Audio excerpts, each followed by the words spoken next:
नमस्कार। आज हम देखेंगे आपके पेपर से रिलेटेड ये कुछ क्वेश्चंस हैं। आपका जो पेपर है भारतीय भक्ति परंपरा और मानव मूल्य, जो आपका मेरे ख्याल 26 तारीख को होने वाला है। और मैंने सुना है कि आपके जो क्वेश्चन आ रहे हैं वो ऑनलाइन आपके एग्ज़ाम हो रहे हैं और क्वेश्चन के आंसर जो हैं मल्टीपल आंसर्स हैं, तो आपको उसमें से एक आंसर चुनना है। ठीक है, तो उसके हिसाब से मैंने आपके लिए ये क्वेश्चंस तैयार किए हैं आपके सिलेबस के हिसाब से। तो जो पहला चैप्टर है उसके जो क्वेश्चन हैं ऐसे कंटिन्यू होते चलेंगे हम। ठीक है, तो पहले देखते हैं भक्ति काल का समय। तो पहला है 1050 से लेकर 1375, दूसरा है 1700 से 1900 तक, तीसरा है सी 1375 से 1700 और चौथा है 1900 से आज तक। तो आपको ये आंसर लिखना है। भक्ति काल का जो समय है संवत 1375 से 1700 तक का माना जाता है। तो आप ध्यान में रखना, इसे भूलना मत, ऐसे क्वेश्चन आ सकते हैं। 1375 से लेकर 1700 तक का जो समय है वो भक्ति काल का समय माना जाता है। दूसरा है आचार्य शुक्ल के अनुसार भक्ति की संज्ञा क्या है। भक्ति वो किसको मानते हैं, कौन? आचार्य शुक्ल जी। पहला आंसर श्रद्धा और प्रेम, दूसरा है ईश्वर के प्रति प्रेम, तीसरा है भगवान के प्रति अनुरक्ति और चौथा है भक्ति रसामृत सिंधु है। इसमें से आपको एक चुनना है। तो इसका आंसर है आचार्य रामचंद्र शुक्ल के अनुसार जो उन्होंने भक्ति की संज्ञा दी है वो है श्रद्धा और प्रेम है। ठीक है, आचार्य शुक्ल के अनुसार भक्ति की संज्ञा है श्रद्धा और प्रेम। तो राधा वल्लभ संप्रदाय की जो स्थापना की है वो किसने की है? राधा वल्लभ संप्रदाय के संस्थापक कौन है या किसने स्थापना की है? तो इसका आंसर है डी, हित हरिवंश जो हैं इन्होंने, स्वामी हित हरिवंश जो हैं इन्होंने राधा वल्लभ संप्रदाय की स्थापना की। हाँ, अगला क्वेश्चन है सखी संप्रदाय के प्रवर्तक आचार्य कौन है? इसमें 4 नाम दिए गए हैं, स्वामी हरिदास, स्वामी चैतन्य महाप्रभु, स्वामी हित हरिवंश और वल्लभाचार्य। तो इन 4 इसका नाम है स्वामी हरिदास। 5वें नंबर पे है अद्वैतवाद के प्रवर्तक कौन थे? अद्वैतवाद है ना, ये अलग अलग वाद है, द्वैतवाद, अद्वैतवाद, शुद्धाद्वैतवाद, द्वैताद्वैतवाद, 4 तरह के वाद हैं। तो अद्वैतवाद के जो प्रवर्तक है वो कौन है? इसमें 4 नाम दिए गए हैं, शंकराचार्य, निम्बार्काचार्य, वल्लभाचार्य और माधवाचार्य। तो इसका जो आंसर है वो है शंकराचार्य। शंकराचार्य अद्वैतवाद, ध्यान में रखना, भूलना मत इसे। अगला है भक्ति का प्रारंभ सबसे पहले कहाँ पर हुआ था? ये क्वेश्चन मार्क है, कहाँ पर हुआ था पहले? पूर्व दिशा, पश्चिम, उत्तर, दक्षिण, सबसे पहले कहाँ पर से भक्ति का प्रारंभ हुआ था? तो सबसे पहले दक्षिण में प्रारंभ हुआ था। ठीक है, ध्यान में रखना, भक्ति का प्रारंभ सबसे पहले दक्षिण में हुआ था।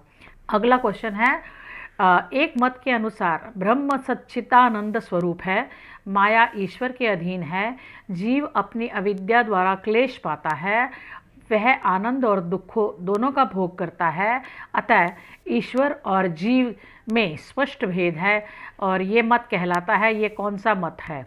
ये मत का नाम क्या है? तो ये शुद्धाद्वैतवाद है, अद्वैतवाद है, द्वैताद्वैतवाद है या द्वैतवाद है? इसका जो आंसर है वो है शुद्धाद्वैतवाद। इसका जो आंसर है शुद्धाद्वैतवाद, ध्यान में रखना, इसका आंसर है शुद्धाद्वैतवाद। अगर आप चाहेंगे तो हम इसका सारा विस्तृत में आपको बताऊंगी कि शुद्धाद्वैतवाद क्या होता है, अद्वैतवाद क्या है, द्वैतवाद किसे कहते हैं या द्वैताद्वैतवाद क्या होता है।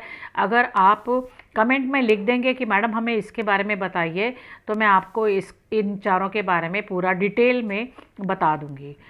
अगला क्वेश्चन है दक्षिण के आलवार भक्त किस कोटि के भक्त थे? किस कोटि के भक्त थे? इनकी भक्ति किस तरह की होती थी? ये आचार्य थे, गायक थे, आलोचक थे या चिंतक थे? तो इसका आंसर है ये गायक थे। ये गा कर परमात्मा की भक्ति करते थे, या जो कीर्तन करते हैं रागों में गाते हैं, तो इनकी भक्ति इस तरह की थी। जो है भक्ति काव्य का मूल कथ्य क्या है? यहाँ पर है क्वेश्चन मार्क। मूल कथ्य क्या है? भक्ति काव्य के अंदर मुख्य चीज़ क्या आती है? आडंबरों का खंडन आता है, भक्ति आती है, अहंकार का त्याग आता है या गुरु महिमा आती है। अब आप लोग लाइव नहीं आ सके, मैं लाइव इसे कर नहीं पाई, मुझे समझ नहीं आ रहा था किस तरह से लाइव करूं, तो मैंने इसकी अब वीडियो बना दी है आप लोगों के लिए। इसका आंसर है भक्ति, है ना, भक्ति। भक्ति काव्य का मूल कथ्य भक्ति ही होना चाहिए, तो ये इसका आंसर है। आप अंदाजे से भी इसे अच्छे से लिख पाएंगे, इसमें कोई दो राय नहीं है। अगला है, शंकराचार्य का अद्वैतवाद जनमानस को प्रभावित करने में असमर्थ रहा क्योंकि शंकराचार्य ने जो अद्वैतवाद लिखा था वो जो था जो जनमानस को प्रभावित, लोग उसकी तरफ प्रभावित नहीं हो पाए, क्यों? अब यहाँ पर इन्होंने 4 ऑप्शन दिए हैं। अपने अत्यंत उच्च दार्शनिक विचारों के कारण वह केवल आचार्यों के वाद विवाद का विषय बन गया। उच्च दार्शनिक विचार थे इसके, तो सामान्य लोगों को वो चीज़ समझ में नहीं आती थी, इसलिए आचार्यों के वाद विवाद का विषय बनकर रह गया था। दूसरा है, इसका कोई उपयुक्त दर्शन नहीं था। वो दर्शन जो समझाना होता है, दर्शन में 4-5 चीज़ें आती हैं, जैसे आत्मा है, माया है, जीव है, जगत है, इस मोक्ष है, इन सभी के बारे में बताया जाता है दर्शन में, ठीक है। जो दर्शन बताया जाता है, दर्शन के अंदर ये मुख्य रूप से ये सारी चीज़ें होती हैं। लेकिन यहाँ पर क्या था, वो सही तरीके से समझने लायक नहीं था, कि जो भी लोग थे वो अच्छी तरह से नहीं समझ पा रहे थे, इसी वजह से लोगों ने उसे स्वीकार नहीं किया या लोगों को प्रभावित करने में वो असमर्थ रहा, ठीक है। अगला देखते हैं। हाँ, सबसे प्रमुख संत हैं कबीरदास, गुरु नानक देव, रविदास और दादू दयाल, ये 4 हैं, लेकिन प्रमुख रूप से कबीर का नाम आता है। तो निर्गुण मार्ग की धारा के एक छत्र सम्राट जो हैं वो कबीरदास हैं। कबीरदास के गुरु का क्या नाम था? ऑप्शन है रामानंद, वल्लभाचार्य, नरहरिदास और निम्बार्क। ये 4 जो हैं कबीरदास के गुरु के नाम के लिए ऑप्शन आए हैं।